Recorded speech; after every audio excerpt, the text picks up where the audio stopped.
Rice star को Dubai में मजदूरी का काम मिला था।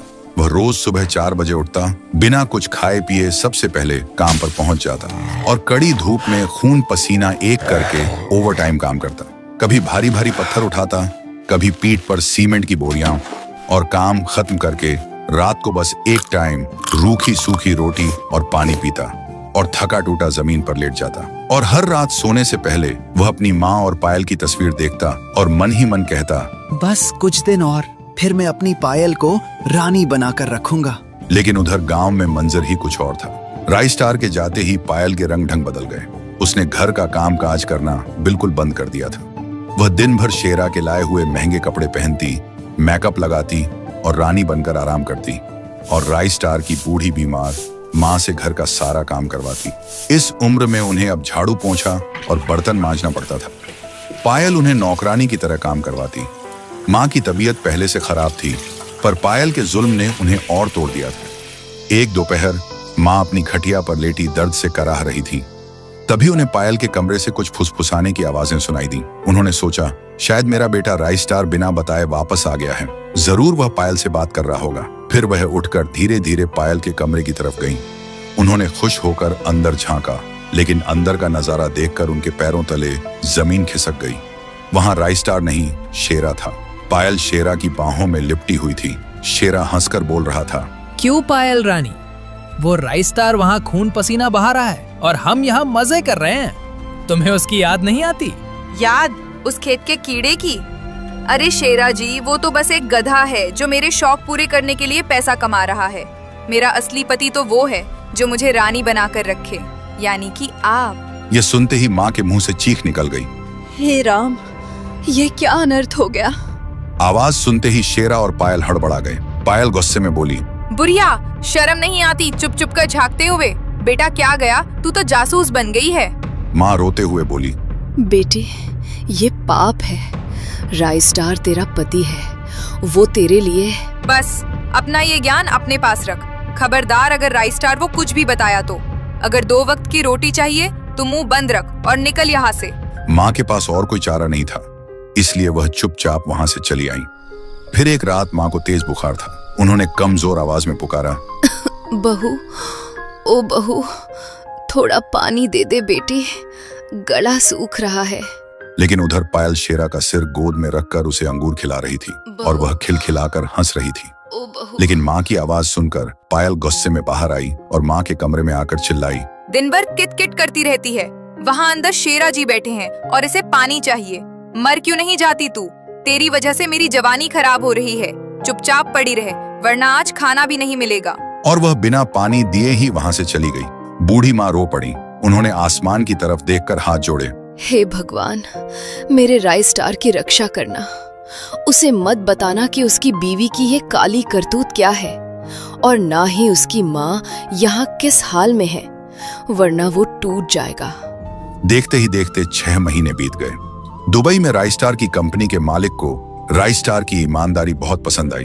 उन्होंने खुश होकर राइस स्टार को बोनस दिया और कहा, राइस स्टार, तुम्हारी मेहनत और ईमानदारी ने मेरा दिल जीत लिया है। आज से तुम कोई मामूली मजदूर नहीं, बल्कि मेरे राइट हैंड हो। ये लो अपना इनाम। 1 महीने की छुट्टी लेकर शान से अपने घर वालों से मिलाओ। राइस स्टार की खुशी का ठिकाना नहीं था। उसने सोचा, मैं चिट्ठी नहीं लिखूंगा, सीधे जाकर सरप्राइज दूंगा। जाने से पहले उसने पायल के लिए एक सोने का हार खरीदा और माँ के लिए एक गर्म शॉल। फिर फ्लाइट पकड़कर वह इंडिया वापस आया। घर पहुंचते पहुंचते वह बस यही सोच रहा था, आज मेरी मेहनत रंग लाई है। जब ये सोने का हार पायल के गले में चमकेगा तो उसके चेहरे की मुस्कुराहट मेरी सारी थकान मिटा देगी। बस जल्दी से माँ और पायल को गले लगा लूं। लेकिन जैसे जैसे वह अपने घर के पास पहुंचा, उसने देखा कि घर के बाहर शेरा की जीप खड़ी है। राइस स्टार ठिठक गया। शेरा की जीप? शायद माँ की तबीयत खराब होगी। घबराहट में उसने जो बैग और तोहफे लिए थे वो वहीं छोड़ दिए और भागकर अंदर आया। उसने देखा माँ सो रही थी। राइस स्टार ने राहत की सांस ली कि माँ ठीक है। उसने सोचा माँ को जगाना ठीक नहीं होगा। फिर वह दबे पांव अपने कमरे की तरफ बढ़ने लगा ताकि पायल को सरप्राइज दे सके। लेकिन जैसे ही उसने कमरे के अंदर देखा तो उसके पैरों तले जमीन खिसक गई। अंदर पायल और शेरा एक दूसरे से चिपके हुए थे। तभी पायल बोली, शेरा जी, उस राइस स्टार को वहीं दुबई की रेत में दफन करवा दो ना। सच कहूँ अब तो उसका नाम सुनने से भी मुझे उल्टी आती है। शेरा ने बोला। मरवा देंगे मेरी जान, पर अभी वो नोट छापने वाली मशीन है, मशीन चलने दो, जब पुरानी हो जाएगी तो कबाड़ में फेंक देंगे। पायल खिलखिलाकर हंसी और बोली, सही कहा। वैसे भी खेत की मिट्टी और तिजोरी के सोने में यही तो फर्क है। आप सोना है और वो मेरे पैरों की धूल। दरवाजे के बाहर खड़ा राइस्टार पत्थर का बन गया था। जिस पायल के लिए वो धूप में जला भूखा रहा, आज वही पायल उसकी मौत की दुआ मांग रही थी। राइस्टार की आंखों से आंसू बह निकले, लेकिन ये आंसू दुख के नहीं, आग के थे। तभी राइस्टार दोनों के सामने जाकर खड़ा हुआ। उसे देखते ही पायल और शेरा दोनों लड़खड़ा गए। पायल घबराकर बोली, राइस्टार, तुम कब आए? अरे राइस्टार भाई, तुम आ गए, बहुत बुरा हुआ। पायल भाभी को अभी अभी एक बिच्छू ने काट लिया था। मैं तो बस जहर निकाल रहा था, तुम गलत मत समझना दोस्त, मैं सिर्फ मदद कर रहा था। हाँ राइस्टार, शेरा जी नहीं होते तो मैं मर जाती, बहुत दर्द हो रहा था। झूठ, बिच्छू ने तुम्हें नहीं काटा पायल, तुम्हें इस 2 कौड़ी के आदमी ने काटा है। शर्म आनी चाहिए तुझे, जो इस कुत्ते के साथ। ओए, तमीज से बात कर, मैं गांव का जमींदार हूँ। अगले ही पल राइस्टार ने शेरा के गाल पर जोर का थप्पड़ मारा और फिर राइस्टार उन्हें घसीटते हुए बाहर ले आया और पूरे गांव वालों को इकट्ठा किया। लोग हैरान थे कि आखिर हुआ क्या।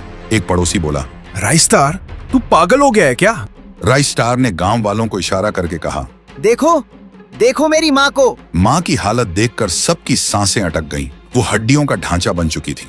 फिर माँ ने रोते हुए हाथ जोड़कर कहा, भाइयों, मेरा बेटा दुबई जाते ही पायल ने मुझे माँ से नौकरानी बना दिया। दिन भर मुझ बूढ़ी से गुलामों की तरह काम करवाती थी और खुद बंद कमरे में इस शेरा के साथ अय्याशी कर रही थी। बुखार में एक घूंट पानी मांगा तो इसने मुझे लात मारकर भगा दिया। माँ की बात सुनकर गांव वालों का खून खौल उठा। माँ झूठ नहीं बोल सकती थी, उनकी हालत सब कुछ बयान कर रही थी। लोग चिल्लाने लगे, थू है तेरे ऊपर पायल, और शेरा आज तेरी जमींदारी नहीं चलेगी। नहीं चलेगी, नहीं चलेगी। राइस्टार ने आखिरी फैसला सुनाया, शेरा, तुझे दूसरों की चीजें छीनने का शौक है ना, तो ले, आज से ये तेरी हुई। और पायल, तुझे सोना चाहिए था ना, अब इसी के पास रह। गांव वालों के डर से शेरा ने मजबूरी में पायल को साथ तो रखा, लेकिन कुछ ही दिनों में उसका मन भर गया। उसने पायल को दूध में गिरी मक्खी की तरह घर से बाहर निकाल फेंका।